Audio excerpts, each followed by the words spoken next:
কিরে বন্ধু, শালার আজকে জুমাটাও মিস করে ফেলা দিলি।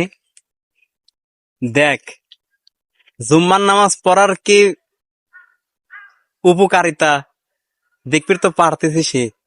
শরীরেরও উপকারিতা আছে, আবার রুহের খোরাকেরও উপকারিতা আছে। জুম্মার নামাজ পড়বে গেলে ভালো ভালো সিন্নি পাওয়া যায়, আবার মনের ভিতরেও শান্তি লাগে। আবার কি হয়, বিভিন্ন রকমের আত্মীয় স্বজনের সাথেও দেখা হয়। বেশি বেশি হয়ে বোর সাথে গম পার, আর রাত ভরে ভরে ছেলের সাথে সেটিং মারবি, আর জুম্মার দিনেও মারি যাবে। নামাজ কালাম তো পড়বিলা।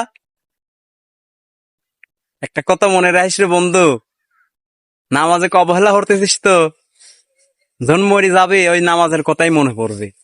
আর এই সিন্নির কথা তো তখন তোর মনেই থাকতিলা। তো যাই হোক, 5 ওয়াক্ত নামাজ কালাম পড়বি, আর জুম্মার দিনে নামাজ পড়ে এরকম দান মারি নিয়ে আসবি। দেখছিস, এই দেখ, সিন্নি আর সিন্নি। তো যাই হোক, ভালো থাকিস, সুস্থ থাকিস, আর দোয়া করে এরম সিন্নি তোরে কপালেও যেন জোটে। খালি বোর প্রতি মন দিয়ে থাইস নি রে, আল্লাহর দিকেও মন দিয়ে থাইস। যাই হোক, আর কিছু বললাম না। ভালো হয়ে যা, 5 ওয়াক্ত নামাজ কালাম পড়।